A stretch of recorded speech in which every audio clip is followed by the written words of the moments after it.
वंशी विभूषितकरान् नवनीरदाभात् पीताम्बरात् अरुणबिम्बफलादरुष्ठात् पूर्णेन्दुसुन्दरमुखात् अरविन्दनेत्रात् कृष्णात् परं किमपि तत्त्वम् अहं न जाने। कृष्णात् परं किमपि तत्त्वम् अहं न जाने। स्वस्ति श्रीगणेशाय नमः। श्रीसरस्वत्यै नमः। श्रीगुरुभ्यो नमः।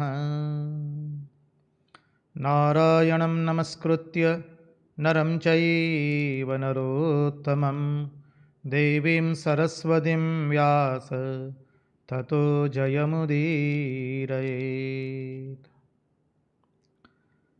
नमस्ते शारदे देवी सरस्वती मतिप्रदे वसत्वं मम जिह्वाग्रे सर्वविद्याप्रदा भव।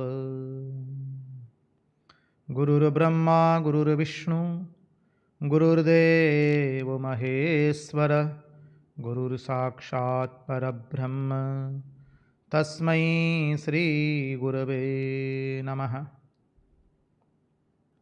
सच्चिदानन्दरूपाय विश्वोत्पत्त्यादिहेतवे तापत्रयविनाशाय श्रीकृष्णाय वयं नुमः। ॐ नमः परमहंसास्वादित चरणकमलचिन्मकरन्दाय भक्तजनमानसनिवासाय श्रीरामचन्द्राय विश्वसर्गविसर्गादि नवलक्षणलक्षितं श्रीकृष्णाख्यं परं धाम जगद्धाम नमामि तत्। ॐ स्थापकाय च धर्मस्य सर्वधर्मस्वरूपिणे अवतारवरिष्ठाय रामकृष्णाय ते नमः। मुखं करोति वाचालं पङ्गुं लङ्घयते गिरिं यत्कृपात्वमहं वन्दे परमानन्दमाधवम्। कृष्ण कन्हैया लाल की जय। भक्तवत्सल भगवान की जय। वृंदावन बिहारी लाल की जय। भगवान श्री राम कृष्ण देव की जय। भागवत भगवान की जय। भागवत भक्त भगवान की जय। ओम नमो भगवते वासुदेवाय। नारायण नारायण नारायण नारायण।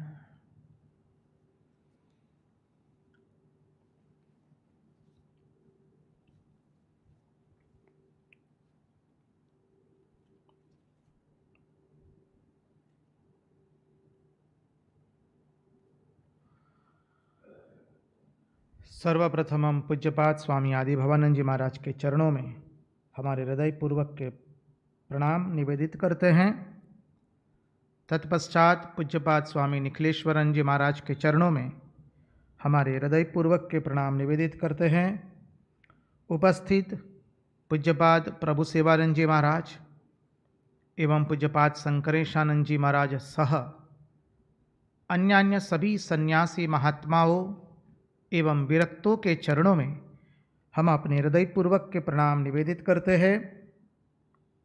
और इस दृश्य श्राव्य माध्यम से जो कोई भी इस भागवत रसामृत का रसपान कर रहा है उसके हृदय में निवासित उस अनंत अखंड अविनाशी परब्रह्म परमात्मा को मुहुर मुहुर वंदन करके आइए भागवत रसामृत में अवगाहन करें।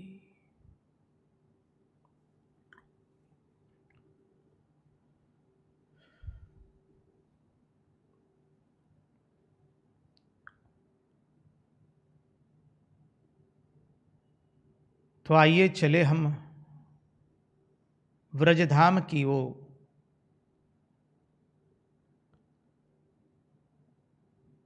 एक तरह से ब्रजधाम लीला की पूर्णाहुति के अंदर में हम प्रवेश कर चुके हैं। भगवान ने जो वृंदावन एवं श्री ब्रज क्षेत्र में जो लीलाएं की, उसके अभी अंतिम छोर पर हम आ चुके हैं। अधिभूत की दृष्टि से कह रहे जी,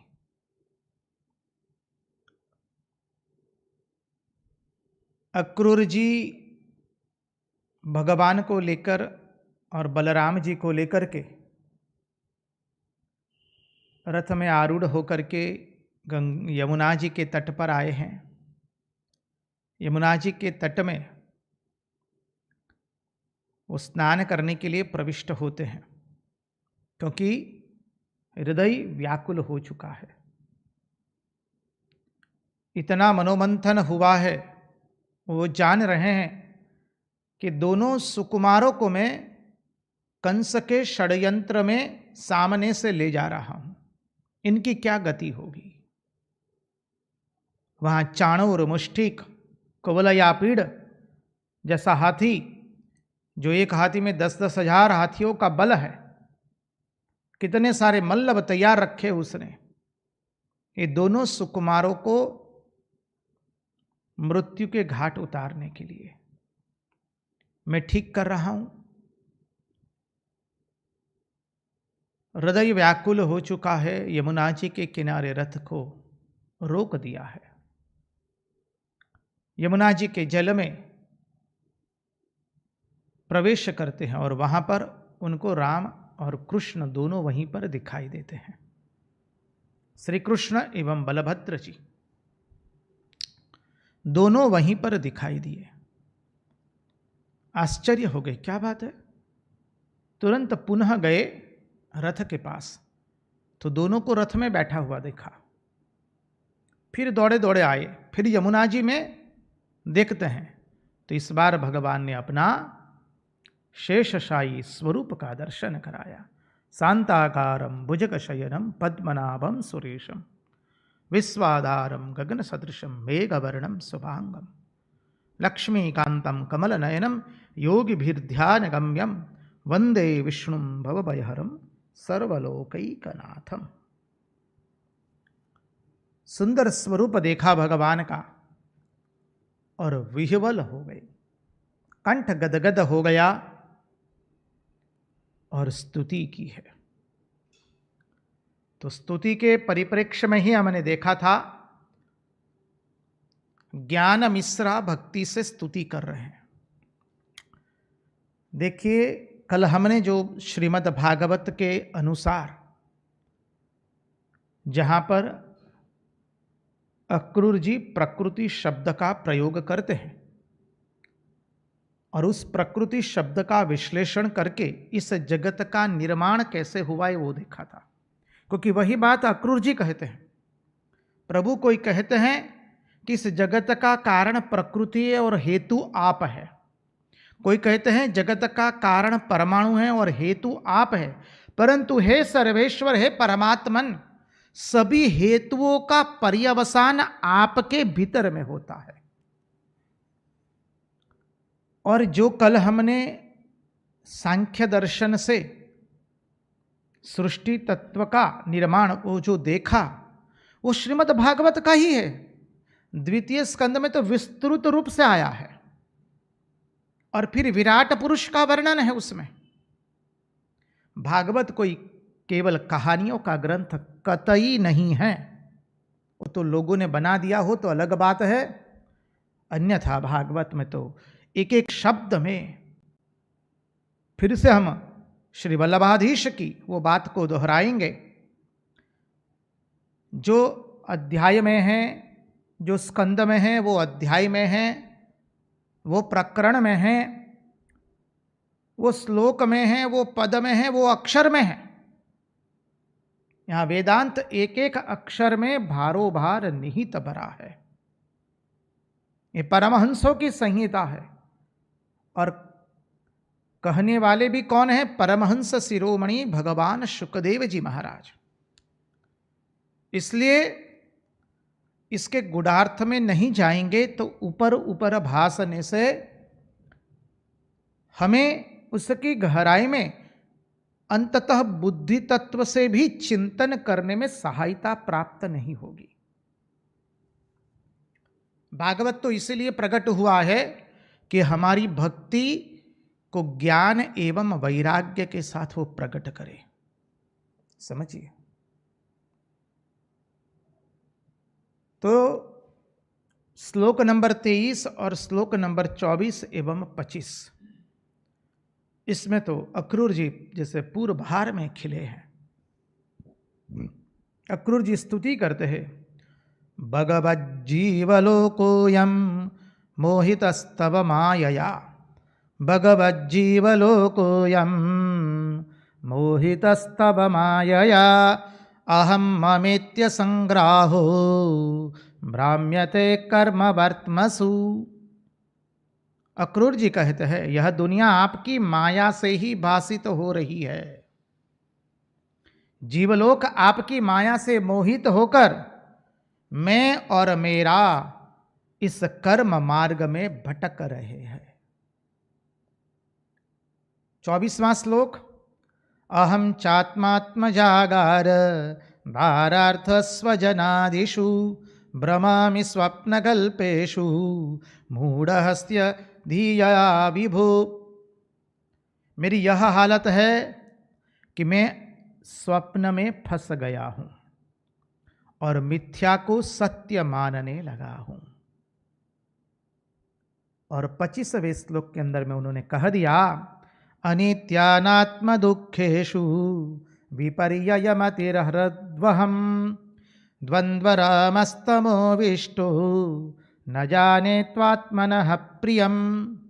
अनित्यानात्मन दुखेषु विपर्ययमतिर्हयम्। मेरी बुद्धि बिगड़ गई है, अनात्म को मैं आत्मा समझता हूं। समझिए, दुख को सुख समझने लगा हूं, अनित्य को नित्य समझने लगा हूं। मेरी बुद्धि बिगड़ गई है, बड़ी बुद्धि में भ्रांति आ गई है। कैसे? बोले आपकी माया से। और यहां पर ये माया तत्व का एक अद्भुत विश्लेषण किया है महात्माओं ने, आचार्यों ने, पंडितों ने, सब ने।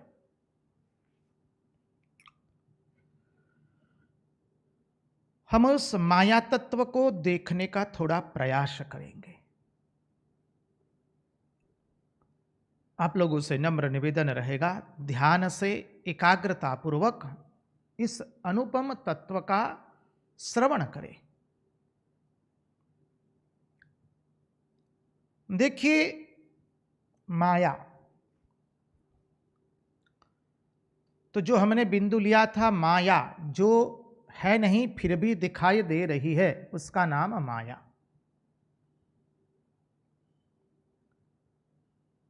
ये प्रथम सोपान से देखा है। अब हम सब लोग जानते हैं कि अद्वैत वेदांत के अंदर में भगवान आद्य शंकराचार्य कहते हैं, ब्रह्म सत्य जगन मिथ्या जीवो ब्रह्मैव नापरः। और अद्वैत वेदांतियों का ये अत्यंत सुप्रिय शब्द रहा, जगत तीनों काल में नहीं है, सब माया का खेल है। उस माया का खेल क्या है, जगत तीनों काल में किस दृष्टि से नहीं है, और ये कैसे हो सकता है जो हमारे सामने दिख रहा है प्रत्यक्ष के रूप में, वो कैसे हमारी आंखों के सामने ओझल हो जाएगा जी। जहां हम हमारे दोनों नेत्रों से ठोस चीजें देख रहे हैं, व्यक्तियों को देख रहे हैं, उनके साथ भावनाओं से हम जुड़ करके सुख दुख का अनुभव कर रहे हैं। और महात्मा जी आप बोल देंगे कि जगत तीनों काल में नहीं है, सब माया का खेल है, छोड़ दो। तो महात्मा जी जो भूख लगती है वो भी तो माया के अंदर में ही लगती है, वो कहां से आया? इस तरह से माया के ऊपर में अनेकों प्रकार से हमारे मन में भ्रांति विभ्रांति रहती है। और मां श्रुति भगवती आचार्य भगवदपाद शंकराचार्य भगवान और महात्मा लोग और उसका बहुत सुंदर निराकरण करते हैं। श्री रामकृष्ण देव ने रामकृष्ण कथामृत में इतने गहन उपदेश को इतनी सरलता से कह दिया है। सच कहता हूं, हम पुनः उक्ति करेंगे इस बात की, रामकृष्ण कथामृत में ठाकुर की उक्तियों को सामान्य रूप से मत लीजिए। उसका जो गुढ़ार्थ है एक अद्भुत गुढ़ार्थ है। तो आइए उस मूल विषय में हम प्रस्तुत हुए। ये माया क्या है? पहले तो माया के दो भेद देखने का हम प्रयास करेंगे। माया के दो भेद। अब देखिए, सरल अर्थ से देखने का प्रयास करें तो हमारे संत प्रवर श्री तुलसीदास जी महाराज रामचरितमानस में अरण्य कांड के अंदर में जब श्री राम, प्रभु श्री राम और अनुज श्री लखन जी का जो संवाद होता है, वहां पर बहुत सुंदर प्रसंग प्रस्तुत करते हुए तुलसीदास जी महाराज कहते हैं, गो गोचर जह लगी मन जाई। अरण्य कांड में गो गोचर जह लगी मन जाई, सो सब माया जाने हु भाई। समझिए, गो गोचर जह लगी मन जाई, सो सब माया जाने हु भाई। शुरुआत हम यहां से करेंगे इस माया तत्व को समझने का।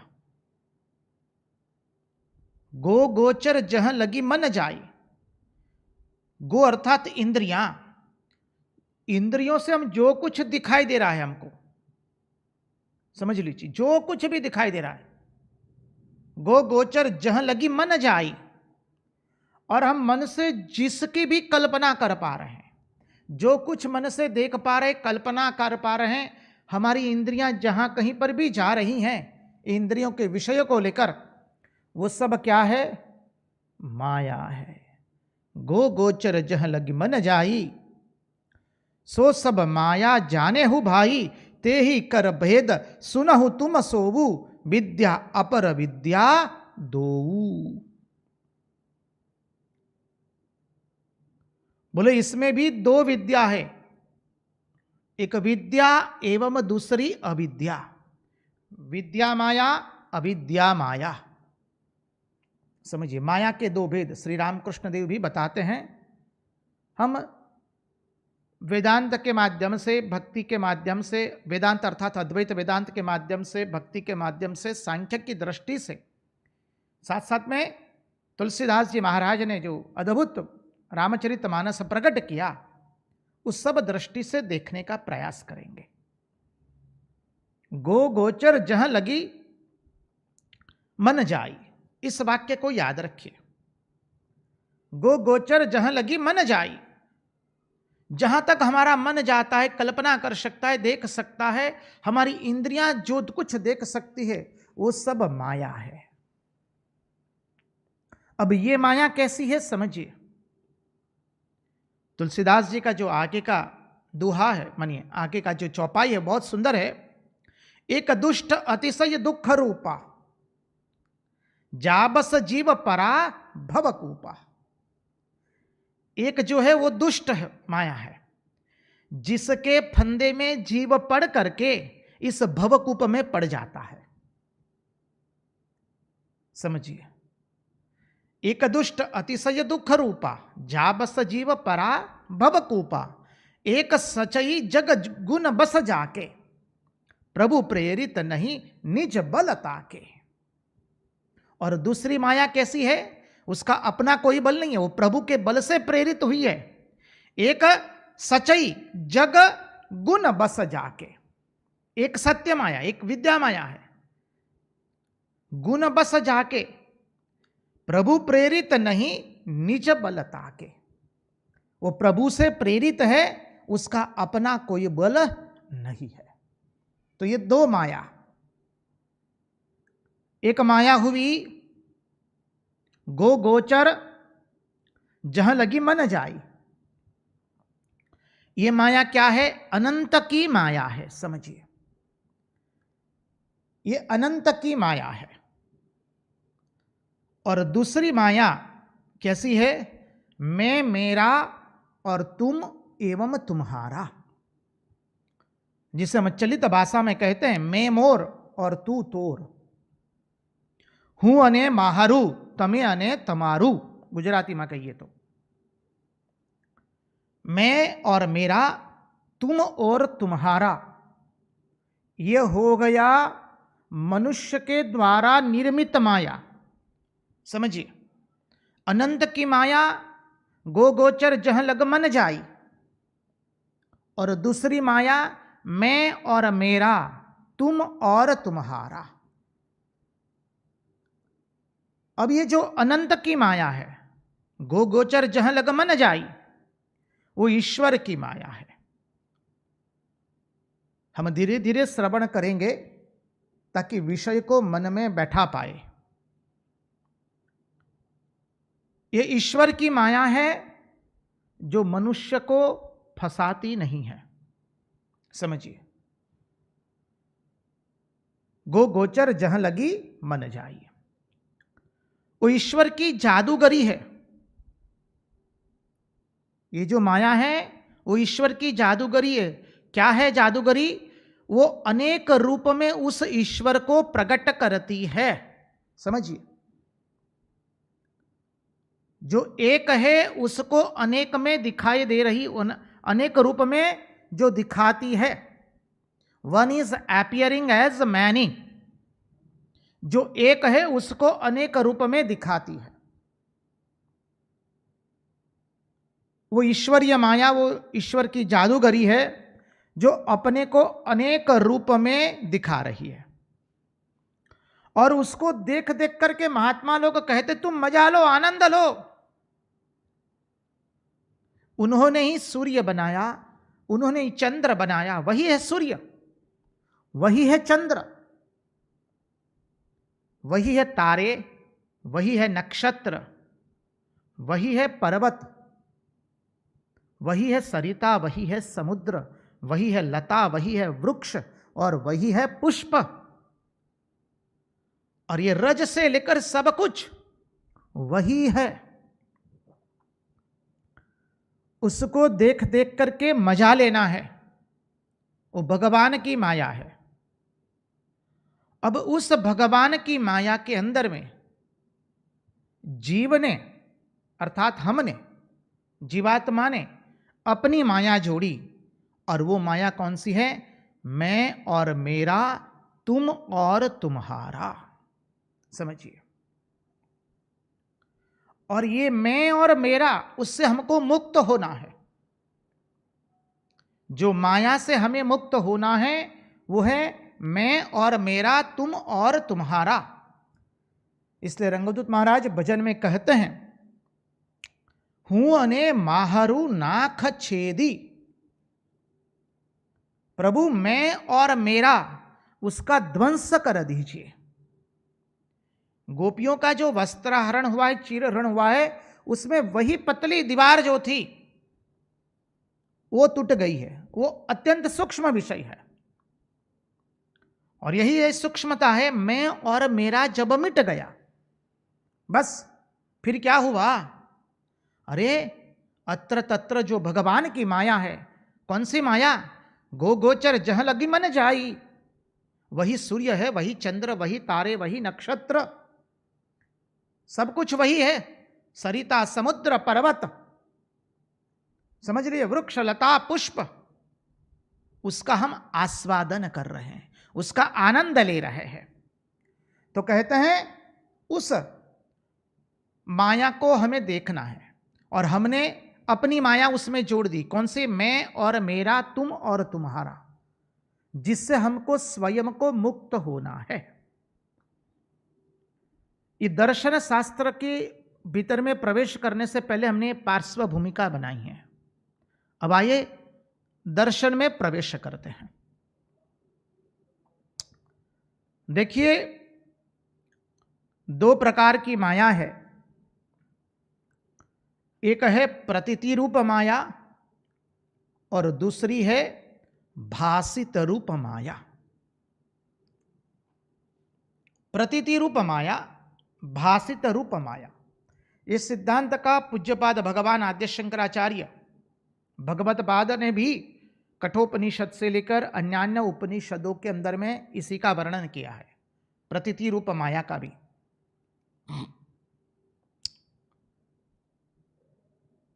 तो माया के दो प्रकार बताए, प्रतीति रूप माया एवं भ्रांति रूप माया। अब ये जो प्रतीति रूप माया है वो क्या है? जो तुलसीदास जी ने कहा, गो गोचर जह लग मन जाई, वो प्रतीति रूप माया है। भगवान की लीला को देखिए, भगवान के एक अनुपम खेल को देखते रहिए, और भगवान के इस खेल को देखकर, भगवान के इस लीला को देखकर उसका आनंद उठाइए। वह है प्रतीति रूप माया, समझिए। और जो भ्रांति रूप माया है वो है हमारी मैं और मोर, मैं और मेरा, तू और तोर। ये भ्रांति रूप माया है। अब ये जो मैं और मेरापन कहां से आया? बोले वही माया के कारण। कौन सी माया? अविद्या माया के कारण। सूर्य चंद्र ग्रह नक्षत्र तारे वृक्ष लता पुष्प सरिता समुद्र रजकण, इन किसी ने हमको मैं और मेरा नहीं दिया है। मैं मेरा हमने स्वयं ने आरोपित कर दिया है कि यह संपत्ति मेरी है, यह चीज मेरी है, यह मेरा है, ये तुम्हारा है, ये चीज तुम्हारी है। ये हमने हमारे स्वयं की अविद्या के कारण किया है, समझिए, जिसे हम भ्रांति रूप माया कहेंगे। प्रतीति रूप माया भगवान की माया। धीरे धीरे श्रवण करेंगे। अब देखिए, भक्ति शास्त्र के सिद्धांत से देखें तो पूज्यपाद वल्लभाधीश अर्थात वल्लभाचार्य जी महाराज दो प्रकार के जगत की बात बताते हैं। बोले संसार जो है वो दो प्रकार का संसार है। एक है भगवान का बनाया हुआ संसार, और दूसरा है मनुष्य का बनाया हुआ संसार, अर्थात जीव का बनाया हुआ संसार। जीव का बनाया हुआ संसार है मैं और मेरा। हम भक्ति शास्त्र से देख रहे हैं जी। पुनरावर्तन करें तो माया तुलसीदास जी ने जो बताया वह, अब प्रतीति रूप माया, भ्रांति रूप माया, दर्शन शास्त्र। अब उसी सिद्धांत को हम भक्ति, अद्वैत वेदांत एवं ज्ञान सांख्य की पद्धति से प्रतिपादित करने का प्रयास करेंगे। तो अभी प्रतिपादित कर रहे हैं भक्ति सिद्धांत से, पूज्यपाद वल्लभाचार्य जी के सिद्धांत से। जगत दो प्रकार के हैं। एक जो जीव ने बनाया हुआ जगत है वो क्या है? मैं और मेरा। और जो परमात्मा ने, ईश्वर का बनाया हुआ जगत है वो क्या है? यह सारा का सारा पसेरा, ये सारा का सारा पसेरा, भाव को समझिए, भाषा को समझिए, ये सारा का सारा पसेरा अर्थात ये सारा का सारा जो जगत दिखाई दे रहा है, फिर से पुनरुक्ति करें, सूर्य, चंद्र, ग्रह, तारे, नक्षत्र, सरिता, समुद्र, फल, पुष्प, सब कुछ, वृक्ष, लता, सब कुछ, ये सारा का सारा पसेरा वो ईश्वर का बनाया हुआ है। और जीव का बनाया हुआ जो संसार है वो क्या है? मैं और मेरा। इसलिए श्री रामकृष्ण देव कहते हैं, मां श्रुति भगवती भी हमें बारंबार कहती है, मैं मेरा वही है अज्ञान। अज्ञान गुजराती भाषा में कहिए तो ये अज्ञान है, हिंदी में कहेंगे तो मैं और मेरा वही अज्ञान है, तू और तेरा वही अज्ञान है। मैं मेरा वो तो परिच्छिन्नता भाव आ गया, अपरिच्छिन्नता रही नहीं वहां पर, हम तो विभाग में पड़ गए, समझिए। तो वल्लभाधीश जी कहते हैं, एक ईश्वर का बनाया हुआ जगत वो सारा का सारा पसेरा, और जीव का बनाया हुआ जगत मैं और मेरा, तू और तेरा। ये वल्लभाधीश की दृष्टि अर्थात भक्ति की दृष्टि से देखें। अब आइए आगे के सिद्धांत में प्रवेश करें,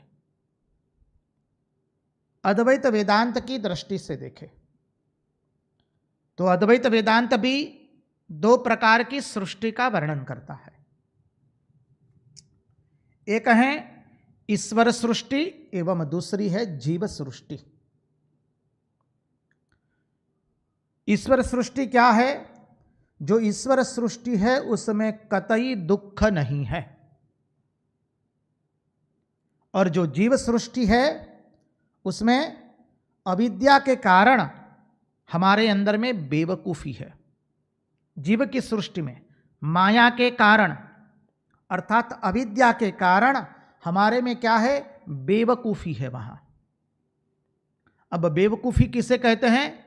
जो सत्य है उसको सत्य की दृष्टि से न देखना, जो असत्य है उसको असत्य की दृष्टि से न देख करके सत्य देखना, और जो सत्य है उसको सत्य की दृष्टि से न देख करके असत्य के रूप में देखना। आगे वो बिंदु आएगा, अविद्या, अस्मिता, राग, द्वेष, अभिनिवेश। समझिए, अविद्या, अस्मिता, राग, द्वेष एवं अभिनिवेश। तो जो जीव की सृष्टि है अद्वैत वेदांत की दृष्टि से देख रहे हैं, सृष्टि दो प्रकार की, देव सृष्टि अर्थात ईश्वर सृष्टि एवं जीव सृष्टि। जीव सृष्टि क्या है?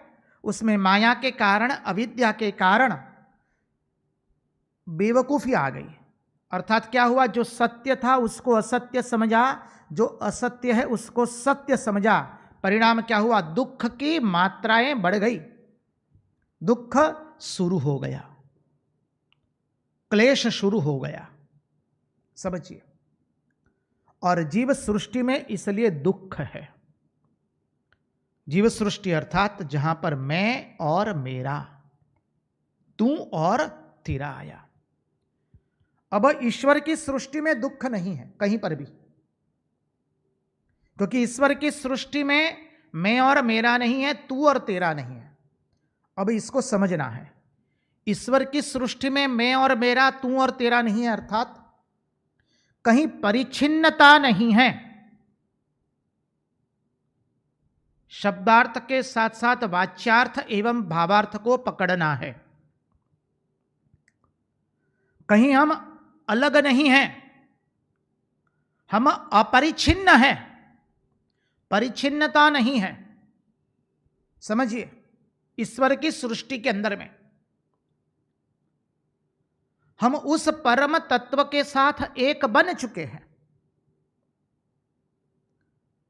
जब श्री रामकृष्ण देव स्वामी विवेकानंद जो नरेंद्रनाथ दत्त के रूप में हैं, उनको कहते हैं, देखो मैंने देखा वही ईश्वर सब कुछ बना हुआ है, अरे ये कोशाकोशी अर्थात पूजा के पात्र भी चैतन्य हो गए।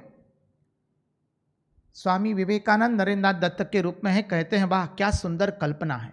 श्री रामकृष्ण देव कहते कल्पना नहीं, एक खुली आंख से देखा है चैतन्य। अब यहां पर श्री रामकृष्ण देव की इस दिव्य घटना का सहारा लीजिए। श्री रामकृष्ण देव वहां क्या देख रहे हैं? कोशा कोशी की जगह चैतन्य देख रहे हैं। श्री रामकृष्ण देव कहते हैं इस संसार के लोग जैसे कैसे हो गए, मोम की तरह।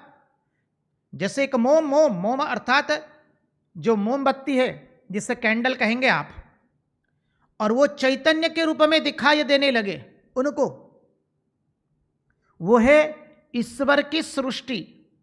अब यहां पर एक और सिद्धांत को समझने का प्रयास कीजिए।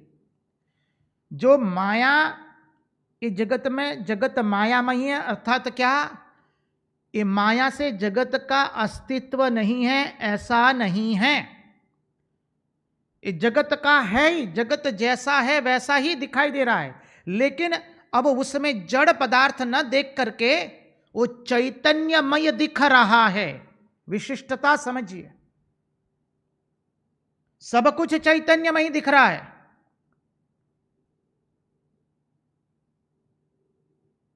वहां कुछ जड़ दिखाई दे नहीं रहा है, सब कुछ चैतन्य दिखाई दे रहा है। क्योंकि क्या हुआ, मैं और मेरा, तू और तेरा, वो भाव नष्ट हो गया। जब वो भाव नष्ट हुआ तो परिच्छिन्नता नष्ट हुई। जब अपरिच्छिन्नता नष्ट हुई तो अपरिच्छिन्नता को प्राप्त हुए। परिणाम स्वरूप जब हम ईश्वर की सृष्टि देखते हैं तो वो दुख रूप होती नहीं है। सामान्य अर्थ से देखे तो देखिए, जब हम हिमालय के अंदर में कोई तीर्थ यात्रा में जाते हैं, आप केदारनाथ चले गए, बद्रीनाथ चले गए, अरे इधर हिमाचल प्रदेश के अंदर में माँ की 5 शक्तिपीठ है, वहाँ दर्शन करने के लिए आप चले गए, और कहीं पर भी नयन रम्य सुंदर प्राकृतिक दृश्य आपने देखा, वहाँ पर जब देखते तो कहीं पर मैं और मेरा का भाव आता नहीं है, तू और तेरा का भाव आता नहीं है। उसको हम आनंद, उसका आनंद हम लूट रहे हैं। और वो जब आनंद देखते हैं प्रकृति का तो हमारा हृदय भर जाता है, आनंद आनंद हो जाता है मनुष्य को। सिद्धांत को समझने का प्रयास कीजिए, क्योंकि वहां मैं और मेरापन नहीं है, तू और तेरापन नहीं है। वो ईश्वर की सृष्टि है, और जीव सृष्टि मैं और मेरा।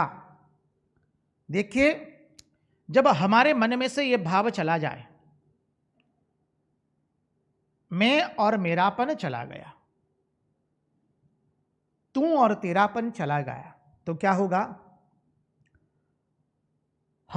हमारा स्वामित्व भाव जिस धन के प्रति है, वो धन आए तो भी हमें कोई कुछ हर्ष नहीं होगा, और वो धन चला जाए तो हमें दुख होने वाला नहीं है, क्योंकि स्वामित्व चला गया। उससे स्वामित्व चला गया अर्थात मैं और मेरापन चला गया।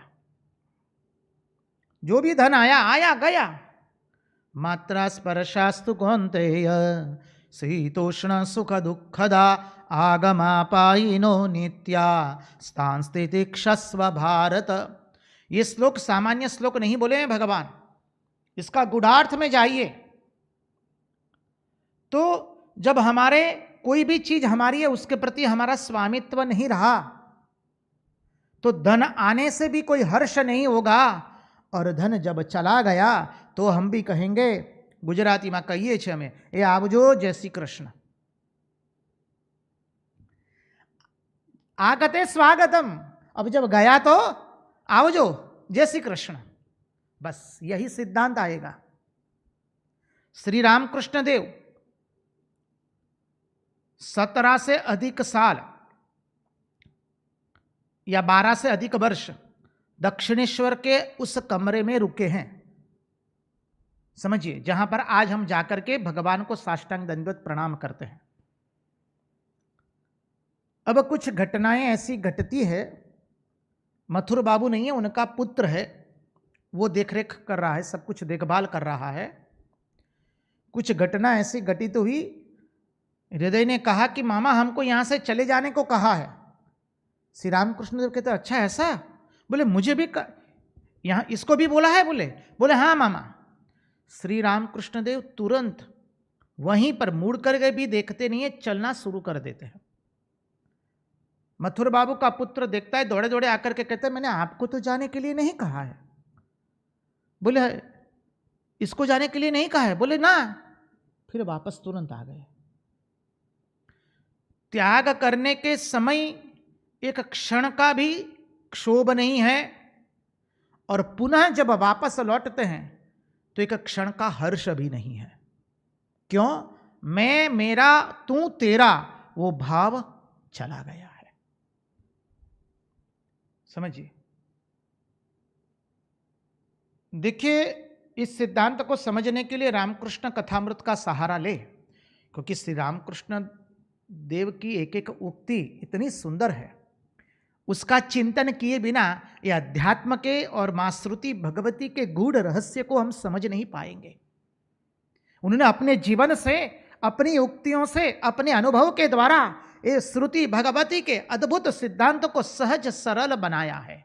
सहज सरल किस लिए? कि इस दृष्टि में सहज सरल बनाया है कि हमारे पास एक प्रयोगशाला में जिस व्यक्ति ने प्रयोग करके रख दिया है वो चीज उपलब्ध हो गई है। श्री रामकृष्ण देव रामकृष्ण कथामृत में कहते हैं,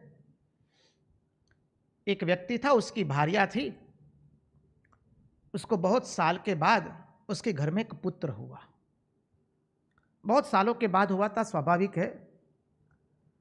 अनेक वर्षों उपरांत एक संतान का जन्म हुआ। दोनों बहुत आनंदित हुए, दोनों संतान की बहुत देखभाल कर रहे हैं।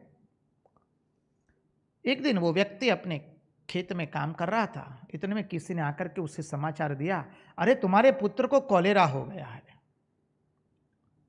वो दौड़े दौड़े आता है, आकर देखता है तो उसकी जो भार्या थी वो छाती फाड़ फाड़ करके रो रही है।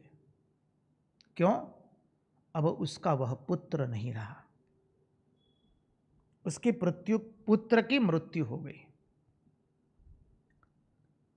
अब ये व्यक्ति वहां आया, वो देख रहा है पुत्र की मृत्यु हुई है, उसके नेत्रों में से एक बूंद भी टपकता नहीं है। उसकी भार्या कहती है आप कैसे हैं? आपके नेत्रों में से एक बूंद भी टपक नहीं रहा है, एक ही मात्र संतान थी, वो मर गई, और आपके नेत्रों में से एक भी बूंद टपकती नहीं है उसके लिए। वो व्यक्ति कहता है मुझे समझ में नहीं आता है, मैं वो 8 के लिए रोऊं या 1 के लिए रोऊं। हमने उदाहरण को संक्षिप्त किया है मूल तत्व को समझने के लिए। वो व्यक्ति जो था वो ज्ञानी था। समझिए, श्री रामकृष्ण देव कहते कथामृत में, हिंदी में वचनामृत है, बाकी सब भाषाओं में अधिकांश कथामृत है, हम कथामृत शब्द ही रखते हैं। अब देखिए, वो व्यक्ति जो था वो ज्ञानी था। श्री रामकृष्ण देव कहते हैं कैसा ज्ञानी था? उसके लिए जो स्वप्नावस्था है, जागृत अवस्था भी वही है जो स्वप्नावस्था है, और सुषुप्ति अवस्था भी वही है। उसके लिए जागृत, स्वप्न और सुषुप्ति तीनों का कोई भेद नहीं है। 3 अवस्था होती है। तुरीय तो हमारा स्वरूप है, समझिए, ये 3 अवस्थाओं का उसके लिए कोई भेद नहीं है। उसने स्वप्न में देखा कि वो राजा हुआ और उसके 8 पुत्र हुए और वो 8 पुत्र मर गए। समझिए, स्वप्न में देखा उसने। अब जब आंख खुली तो देखा कि उसका एकलौता पुत्र भी मर गया। तो वो कहता है मुझे समझ में नहीं आ रहा है, मैं वो 8 के लिए रोऊं या 1 के लिए रोऊं। उसके लिए तीनों अवस्था एक समान हो गई है। कैसे हुई है? उसका मैं और मेरा, तू और तेरा, वो भाव जगत में से निकल चुका है। तब जाकर के ये जागृत स्वप्न एवं सुषुप्ति अवस्था समान बनती है। जब हमारे पास में जो भी धन है उसके पर से मैं, मेरा, तू, तेरा ये भाव चला जाएगा तो वो धन आया तो हर्षित भी नहीं करेगा, धन गया तो वो दुखी भी नहीं करेगा हमको। पद आया तो हमें हर्षित भी नहीं करेगा, पद चला जाएगा तो वो दुखित भी नहीं करेगा। जगत में जो कुछ भी हमारे पास आएगा वो हमको सुखी नहीं करेगा और चला जाएगा तब हमको दुखी नहीं करेगा, क्योंकि उसके पर से हमारा मैं और मेरापन चला गया, तू और तेरापन चला गया है। समझ लीजिए, आप वाराणसी गए हैं। वाराणसी तो शिवजी की भूमि है, ज्ञान की भूमि है। वहाँ मणिकर्णिका घाट पर गए। अब मणिकर्णिका घाट का विशेषत्व हम सबको मालूम है, जहाँ दिन रात 24 घंटा एक के बाद एक मृतदेह को जलाया जाता है, एक के बाद एक सतत वो मुर्दे को जलाया जाता है। वहां वो अग्नि कभी शांत नहीं होती है, मणिकर्णिका घाट की विशेषता। अब आप मणिकर्णिका घाट पर बैठे हैं, एक के बाद एक मुर्दे जो आ रहे उनको देख रहे, बोला हाँ मर गया, हाँ मर गया। इतने में एक मुर्दा आया, वो आपने देखा और आपको देखकर एक व्यक्ति दौड़े दौड़े आई, कहता है अरे वो ये व्यक्ति है, तुम क्या कर रहे हो यहाँ? आप बोल दिए अच्छा वो व्यक्ति, बाप रे वो तो हमारे रिश्ते में मामा जी का लड़का लगता है। अब दौड़े दौड़े गए, उसको देख करके रोना लगे, अरे इतना भला आदमी था, इतना अच्छा आदमी था, कैसे चला गया, हाय हाय। अब देखिए ये भाव कैसे आया। अभी तक जितने भी मुर्दे देखे उसमें आपको कोई दुख नहीं हुआ है, हमको कोई दुख नहीं हुआ। देख रहे मुर्दे जल रहे एक के बाद एक। जहां आकर के किसी ने कह दिया कि ये तुम्हारा परिचित है, तुम्हारे मामे का लड़का, और हम रोने लगे, बोलने लगे बहुत अच्छा आदमी, भला आदमी कैसे मर गया। एक मां झाड़ू लगा रही है अपने कमरे में, अचानक एक आदमी आया दौड़े दौड़े और कहता है बहन जी जानते हैं? बोले क्या? अरे यहीं चौराहे पर जोर से एक ट्रक वाले ने, एक लड़का साइकिल पर जा रहा था उसको कुचल दिया। वो महिला कहती है, माई कहती है जाने दीजिए ना, आज कल इतने एक्सीडेंट हो रहे, अकस्मात हो रहे, बात मत पूछिए। अरे राम राम राम, गोविंदा नारायण विठ्ठला बोल करके फिर से झाड़ू लगाना शुरू किया। उतने में और एक आदमी आए दौड़े दौड़े, कहते हैं माई माई। बोले क्या? वो जो चौराहे पर अकस्मात हुआ है वो आप ही के लड़के को हुआ है। बस महिला का क्या हाल हुआ, झाड़ू फेंका, दौड़ के जाती है और क्रंदन कर दी है। समझिए, इतने में अब वो तो मृतदेह पड़ा है, उसको तो ढक दिया गया है। इतने में कोई आकर के कहता है अरे काहे को इतना रो रही है? बोले मेरा एकलौता संतान चला गया अकस्मात में, मैं नहीं रोऊंगी तो और कौन रोएगा, मैं मां हूं।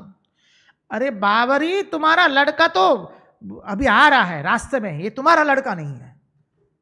बोले ठीक है जानते हो? बोले हाँ।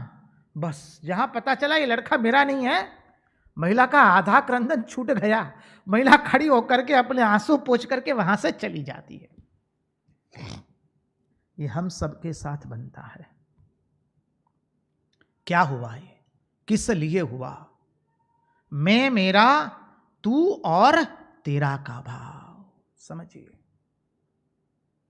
अभी ये कोरोना जो चल रही है वैश्विक महामारी, उसके अंदर में भारत के अंदर में 10,000 से अधिक लोगों की मृत्यु हुई है। कहते हैं हर रोज 10,000 जितने नए नए लोगों को कोरोना पकड़ रहा है, कोरोना से संक्रमित हो रहे हैं लोग। पूरी दुनिया के अंदर में अनेक लोग मर चुके हैं, 4 लाख से अधिक लोग मर चुके हैं। हर रोज हम अखबार में आप लोग पढ़ते होंगे या चैनलों पर देखते होंगे, और अचानक किसी ने कह दिया, फोन पर दूरभाष पर कहा, आपको जानते हैं वो भाई साहब थे ना? बोले हाँ, अरे वो तो हमारे संबंधी लगते हैं, परिचित लगते हैं। अरे उनका शरीर अब नहीं रहा। बोले क्या हुआ? बोले कोरोना में उनकी मृत्यु हो गई। देखिए, हमारा भाव तुरंत बदल जाता है। बस यही हो रहा है। क्यों? ये किस लिए हुआ? मैं और मेरापन से, तू और तेरेपन से। सिद्धांत को समझिए। इसलिए कहते हैं अद्वैत वेदांत हमें कहता है कि दुख कहां है? बोले दुख जीने में नहीं है, दुख मरने में नहीं है। ये समझिए। इस घटना से सिद्धांत जो प्रतिफलित होता है उसमें हम दृष्टिपात करेंगे। दुख जीने में नहीं है, दुख मरने में नहीं है।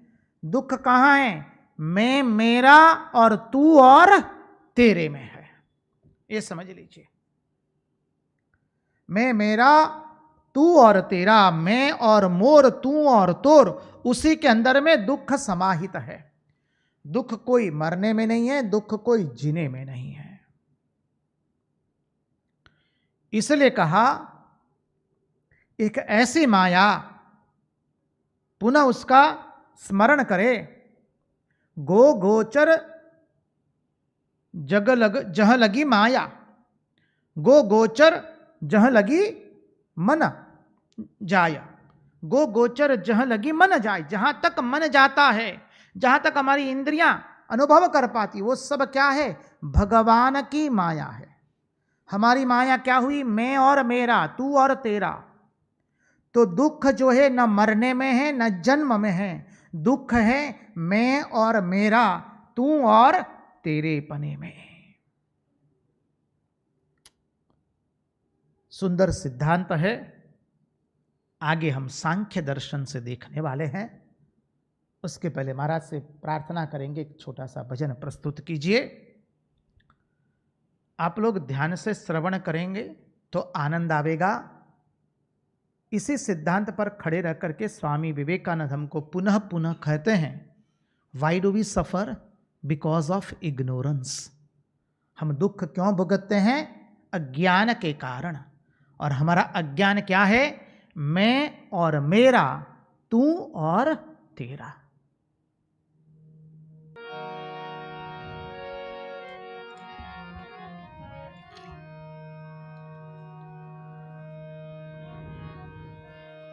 अधरं मधुरं वदनं मधुरं नयनं मधुरं हसितं मधुरं हृदयं मधुरं गमनं मधुरं मधुराधिपतेरखिलं मधुरम्।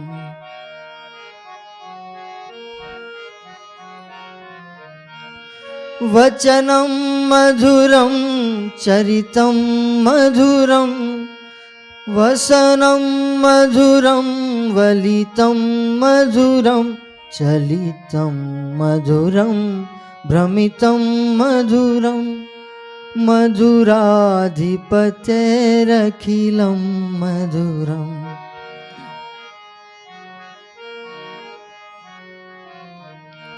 वेणु मधुरो रेणु मधुर पाणी मधुर पादो मधुरो नृत्यं मधुरं सख्यं मधुरं मधुराधिपतेरखिलं मधुरम्।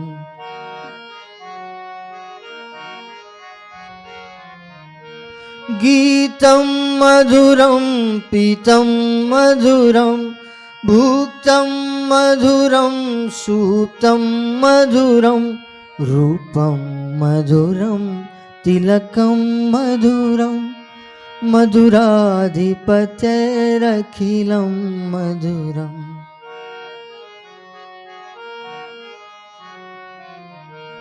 कर्णं मधुरं तरणं मधुरं हरणं मधुरं स्मरणं मधुरं वसितं मधुरं शमितं मधुरं मधुराधिपतेरखिलं मधुरम्।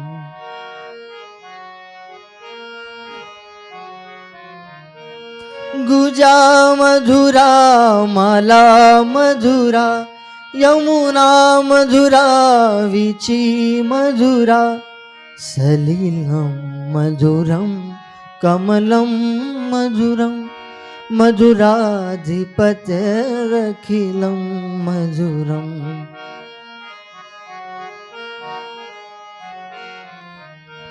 गोपी मधुरा लीला मधुरा युक्तं मधुरं भुक्तं मधुरं दृष्टं मधुरं शिष्टं मधुरं मधुराधिपतेरखिलं मधुरम्।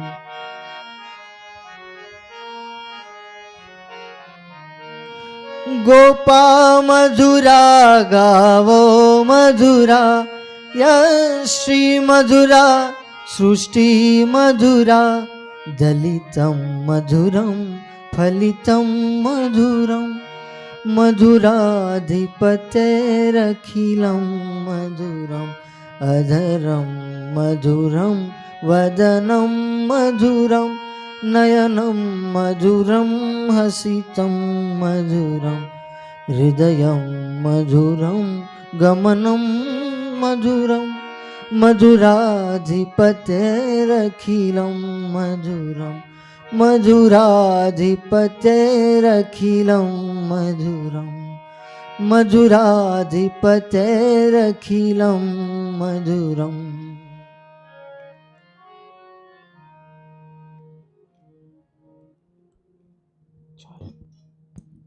जय श्री कृष्ण कन्हैया लाल की जय।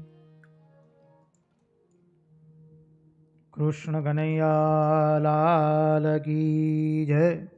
भक्तवत्सल भगवान की जय। तो वापस पुनः हम दर्शन में प्रवेश करें, सिद्धांत में प्रवेश करें।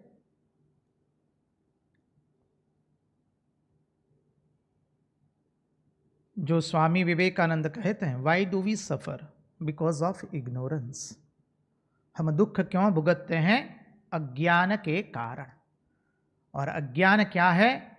मैं और मेरा, तू और तेरा, वही अज्ञान है। जब ये अज्ञान चला जाएगा तब हम ज्ञान में प्रतिष्ठित हो जाएंगे। तो देखिए, अब आगे चले। गो गोचर जहां लगी मन जाई। हमने वल्लभाधीश अर्थात भक्ति शास्त्र से देख लिया, अद्वैत वेदांत की दृष्टि से देखा। अब देखिए, रामायण का प्रसंग ले तो एक बहुत सुंदर उसमें प्रसंग है, मानी हर जगह वही है। श्री राम, माता जानकी और लखन जी। प्रभु श्री राम परमात्मा है, माता जानकी माया है और लखन जी जीव है। तो लखन जी जीव को भगवान के पास पहुंचाता कौन है? ये माया। श्री सीता जी, श्री जानकी जी जीव को भगवान के पास पहुंचाती है। समझिए, ये विद्या माया। तो ये विद्या माया, ये सीता जी, श्री जानकी जी जीव को भगवान के पास पहुंचाती है। और जो अविद्या माया है वो क्या करती है? जो हमने देखा था, तुलसीदास जी ने लिखा है, एक दुष्ट अतिशय दुख रूपा। एक माया कैसी है? दुष्ट है, अतिशय दुख रूप है, एक दुष्ट अतिशय दुख रूपा, जाबस जीव पराभव कूपा, जिसके बस में आकर के जीव इस भवकूप के अंदर में गिर गया है। भवकूप में गिरा अर्थात जन्म मरण के चक्कर में वो गिरता रहता है। तुलसीदास जी आगे कहते हैं, एक सचई जग गुण बस जाके, प्रभु प्रेरित नहीं नीच बल ताके। और दूसरी जो माया है वो अपना कुछ बल नहीं, वो प्रभु के बल से कार्यान्वित करती है, और वही विद्या माया है। तो श्री जानकी जी वो विद्या माया है जो जीव रूपी लक्ष्मण को परमात्मा रूपी श्री राम का दर्शन करवाती है। अभी सांख्य की दृष्टि से देखने का प्रयास करें। सांख्य भी दो प्रकार के दृश्य की बात करता है। एक है प्राकृत दृश्य और दूसरा है आविद्यक दृश्य। पुनरुक्ति करेंगे, प्राकृत दृश्य और आविद्यक दृश्य। प्राकृत दृश्य क्या है? तो जो कल हमने देखा था, पुरुष से प्रकृति, प्रकृति से महत, महत से अहंकार, अहंकार के 3 विभाजन, तामसिक, राजसिक एवं सात्विक, बाद में 25वां तत्व प्राण आया, और फिर क्या हुआ? परम पुरुष का प्रागट्य हुआ, अर्थात जीव सृष्टि का आरंभ हुआ। समझिए,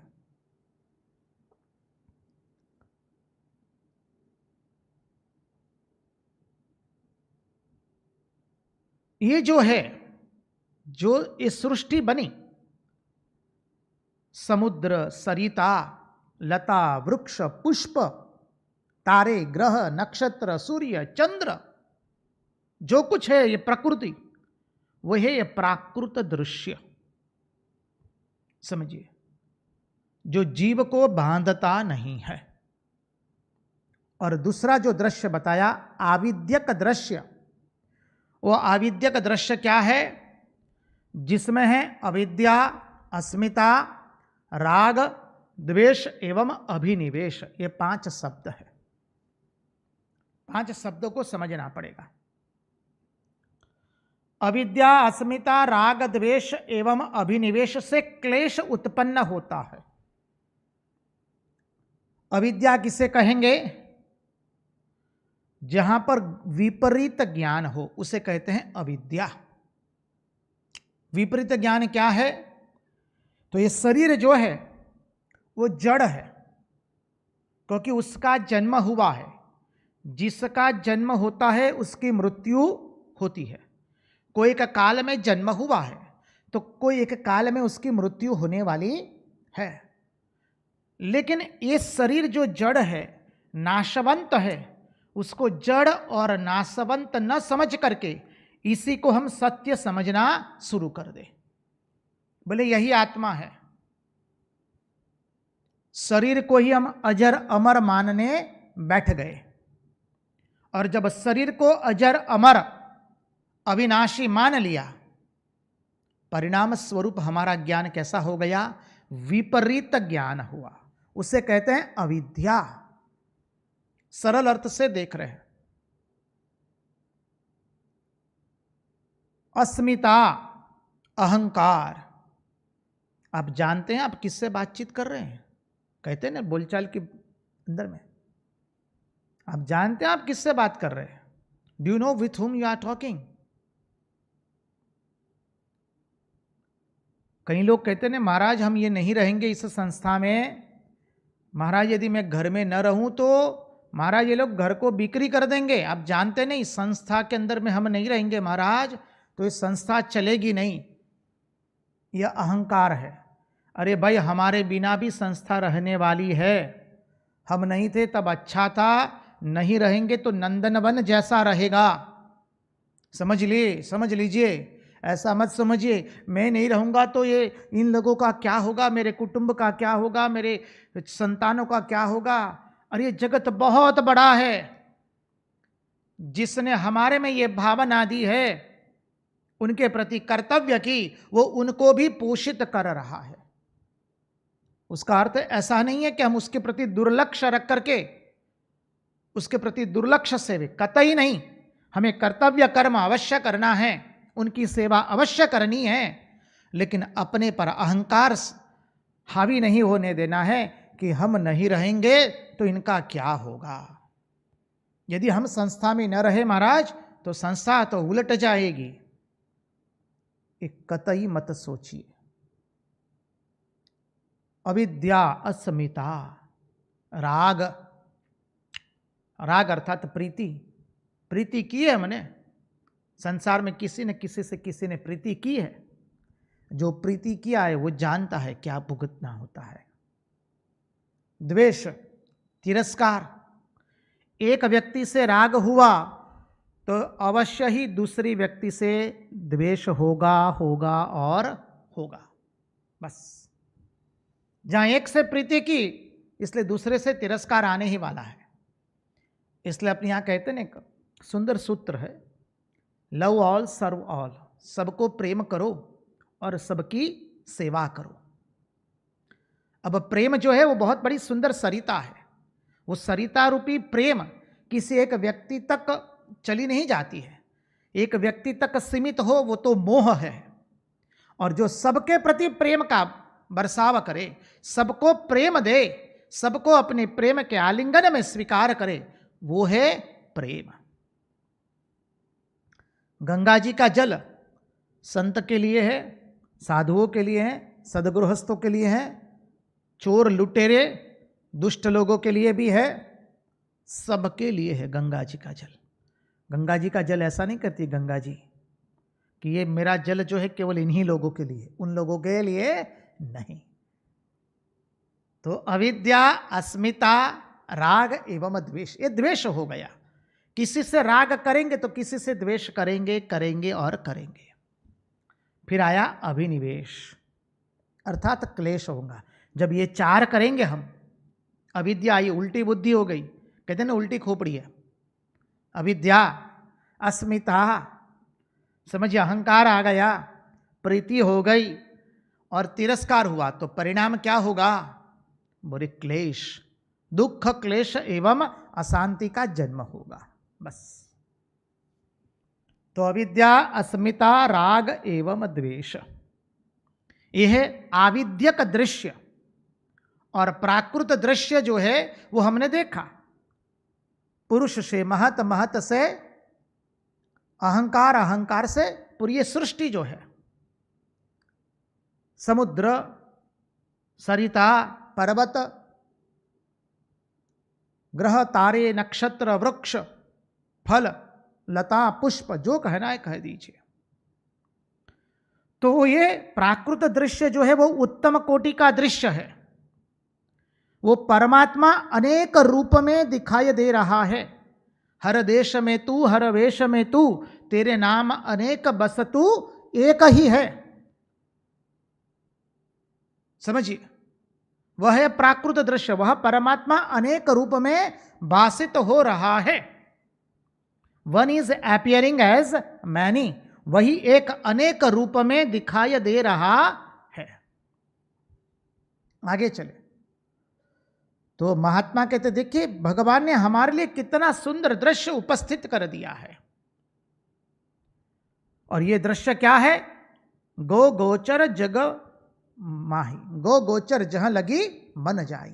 ये पूरा सबका सब पसेरा वो परमात्मा का है। और उसमें जो दुख रूप क्या है? हमारी अपनी माया, मैं और मेरा। प्रकृति का परिवार कभी दुखी होता नहीं है। समझिए, प्राकृत परिवार सांख्य की दृष्टि से देखें, प्राकृत परिवार कभी दुखी होता नहीं है।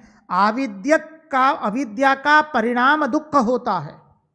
प्रकृति का परिणाम कभी दुख होता नहीं है, अविद्या का परिणाम दुख होता है। समझिए,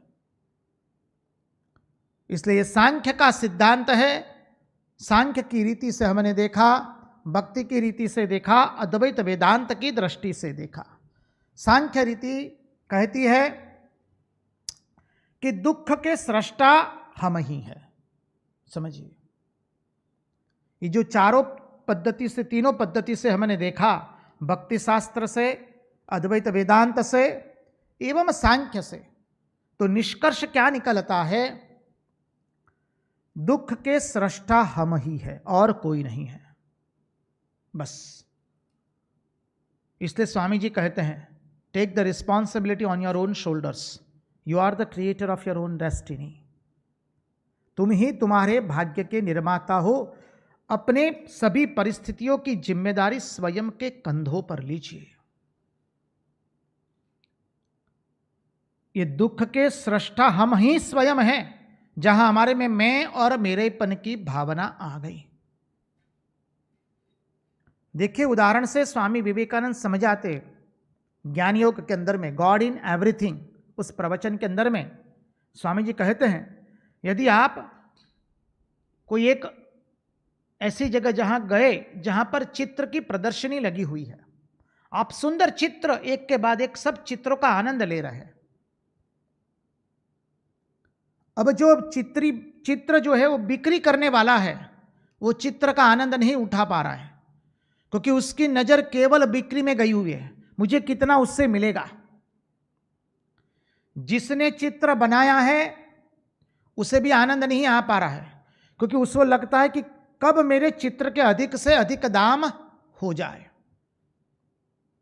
और जो चित्र को देख रहा है वही आनंद ले पा रहा है, क्योंकि उसका कहीं मैं और मेरापन नहीं है, तू और तेरापन नहीं है।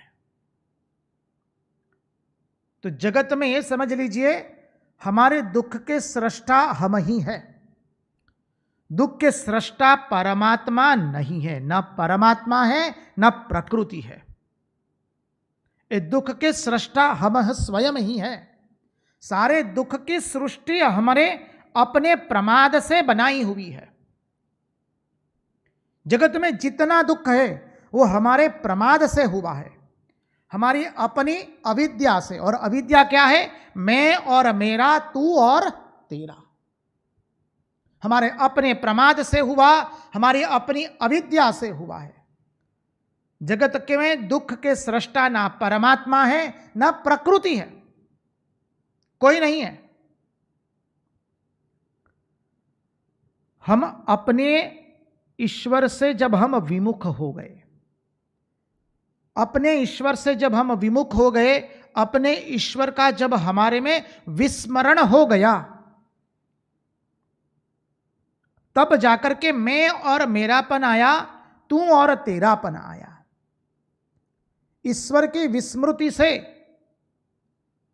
हमारे में मैं और मेरापन आया, तू और तेरापन आया। इसलिए सांख्य कहता है कि दुख कहां से आता है? अविवेक से दुख होता है। हमारे में विवेक नहीं रहा, अविवेक से दुख होता है। योगी कहते हैं अविद्या से दुख होता है। अद्वैत वेदांती कहते हैं जीव सृष्टि के अंदर में ही दुख है। सीधी बात है। इसलिए आचार्य और महात्मा कहते हैं, ओ जीव तुम सावधान हो जाओ, ओ मानव तुम सावधान हो जाओ। अपनी बनाई हुई अविद्या से बचो। और हमारी बनाई हुई अविद्या क्या है? मैं और मेरा, तुम और तेरा। उस अविद्या से बच जाओ। ईश्वर की बनाई हुई माया, उसका आनंद लो। क्योंकि ईश्वर की बनाई हुई माया, ये सूर्य, चंद्र, तारा, ग्रह, नक्षत्र, फल, पुष्प, वृक्ष, सरिता, समुद्र, ये सब ईश्वर की बनाई हुई माया है। अरे ईश्वर के ही बनाए हुए मनुष्य, पशु, पक्षी, कीट, स्थावर, जंगम सब कुछ है। उसमें हमने हमारी अपने मैं और मेरेपन की माया जोड़ दी। तो बोले इस मैं और मेरेपन की माया से तुम मुक्त हो जाओ, और तभी तुम जीवन मुक्त का आनंद ले पाओगे। इसलिए कहा जीवन मुक्ति सुख प्राप्ति हे तवे जन्म धारितम आत्मना नित्य मुक्तेन न तु संसार काम्यया। उद्धव जी जो यहां पर स्तुति कर रहे हैं वो इसी सिद्धांत पर खड़े रह करके स्तुति करते हैं। उद्धव जी स्तुति करते हैं भगवज्जीवलोकोऽयं मोहितस्तव मायया अहं ममेत्य संग्राहो भ्राम्यते कर्मवर्त्मसु अहं चात्मात्मजागार धारार्थस्वजनादिषु भ्रमामि स्वप्नकल्पेषु मूढः स्वत्यधिया विभो। प्रभु मेरी यह हालत है कि मैं स्वप्न में फंस गया हूं। स्वप्न में अर्थात जीव की सृष्टि में फंस गया हूं, अर्थात जीव की माया में, अर्थात मैं और मेरा, तू और तेरा, उसमें मैं फंस गया हूं। कहते हैं मैं मिथ्या को सत्य समझने लगा हूं। अब ये मिथ्या क्या है? ये जो सामने जगत जो हमको दिखाई दे रहा है वो क्या मिथ्या है? बोले वो मिथ्या कैसे हो सकता है? वो तो हम आंख से देख रहे हैं, हमारे सामने अनेकों कुर्सियां बिछाई हुई है, सज्जन लोग, महात्मा लोग श्रवण कर रहे हैं। इस दृश्य श्राव्य माध्यम से अनेक लोग इस भागवत रसामृत का रसपान कर रहे हैं, उससे हम मिथ्या कैसे कहेंगे? वेदांत जो कहता है कि ये जगत मिथ्या है, उसका अर्थ ये नहीं है, ऐसा नहीं है। समझिए, एक दूसरा सिद्धांत है, साथ साथ में दोनों सिद्धांत को लेना पड़ेगा। जो कहा है कि जगत ये सत्य नहीं है, मिथ्या है, वो किस दृष्टि से मिथ्या है? मिथ्या शब्द का अर्थ जैसे साधारण लोग करते हैं, उस दृष्टि से हमारे अद्वैत वेदांत और श्रुति भगवती और महात्मा लोग, आचार्य लोग करते नहीं हैं। सावधान रहिए समझने में। मिथ्या अर्थात बिल्कुल नहीं है, ऐसा नहीं होता है। मिथ्या अर्थात दिखता रहे, दिखाई तो दे रहा है, हम सबको दिखाई दे रहा है। हम यहां पर सज्जनों को देख रहे हैं, महात्माओं को देख रहे हैं, कुर्सियों को देख रहे हैं, अनेक यंत्र सामग्री रखी हुई है, सबको देख रहे हैं। हमारे सामने भागवत भगवान रखे हुए हैं, उसको देख रहे हैं। मिथ्या अर्थात दिखता रहे, मालूम पड़ता रहे, उसमें व्यवहार भी होता रहे। समझिए, मिथ्या अर्थात दिखता रहे, मालूम पड़ता रहे, उसमें व्यवहार भी होता रहे, लेकिन वो इतना हल्का फुल्का है कि उसमें मन देने योग्य नहीं है। समझिए, वो इतना हल्का फुल्का है कि इसमें वो मन देने योग्य नहीं है। ये माया का दूसरा सिद्धांत है। और ये सिद्धांत क्या है? यह ठोस दिखने वाली, मानिए ठोस दिखने वाला जगत मिथ्या कैसे हो सकता है? ये सिद्धांत है। ये ठोस दिखने वाला जगत मिथ्या कैसे हो सकता है? इस सिद्धांत में हम प्रवेश कर चुके हैं। दर्शन है, थोड़ा कठिन तो है ही। हम इस दूसरे सिद्धांत में आज प्रवेश नहीं करेंगे। आज हम यहीं पर हमारी इस वाणी को विराम देते हैं, क्योंकि हमने माया तत्व का एक अद्भुत सिद्धांत देखा है। आप उसका श्रवण कीजिए, मनन कीजिए। आप लोगों में प्रश्न होगा, महाराज जी ये मैं और मेरा और तू और तेरा, उसको कैसे हम दूर करें? बोले इसी के लिए तो ये भागवत का हम श्रवण करने बैठे हैं। सत्संग करना पड़ेगा। शुश्रूषो श्रद्धानश्च वासुदेव कथा रुचि स्यान् महत् सेवया विप्रा पुण्य तीर्थो निवेशयात्। शुश्रूषो श्रद्धानश्च वासुदेव कथा रुचि स्यान् महत् सेवया विप्रा पुण्य तीर्थ निषेवणात्। तीर्थों में जाकर के महात्माओं का सत्संग करेंगे महात्माओं का सत्संग करके क्या होगा? भगवान की कथा में रुचि होगी। रुचि होगी तो क्या होगा? श्रवण करने की इच्छा होगी। श्रवण करेंगे तो क्या होगा? भगवान के नाम में श्रद्धा जगेगी, और श्रद्धा जगेगी तो क्या होगा?